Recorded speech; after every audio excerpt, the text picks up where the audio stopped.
1947 August 15 ഓരോ ഇന്ത്യക്കാരനും സ്വാതന്ത്ര്യത്തിന്റെ അനന്തവിഹായത്തിലേക്ക് പറന്നുയർന്ന ദിനമാണ്. ഇന്ത്യക്കാരുടെ പുനർജന്മത്തിന്റെ ദിനം.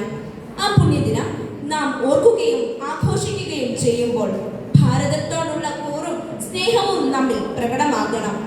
നാം ഇന്ന് അനുഭവിക്കുന്ന ഈ സ്വാതന്ത്ര്യം അനേകം പുണ്യാത്മാക്കളുടെ കഠിനാധ്വാനത്തിന്റെയും ജീവിതത്യാഗത്തിന്റെയും ഫലമാണെന്ന് നാം ഒരിക്കലും വിസ്മരിക്കരുത്. നമ്മുടെ രാഷ്ട്രപതിയായ മഹാത്മാഗാന്ധിയുടെയും നേതാജിയുടെയും സുഭാഷ് ചന്ദ്രബോസിന്റെയും ജവഹർലാൽ നെഹ്റുവിന്റെയും ഓർമ്മകൾക്ക് മുൻപിൽ നമുക്ക് പ്രണാമം അർപ്പിക്കാം. 1947 നിന്നും 2075 എത്തിയപ്പോൾ ഇന്ത്യ വളർച്ചയുടെ പടവുകൾ ചവിട്ടിക്കയറുകയാണ്.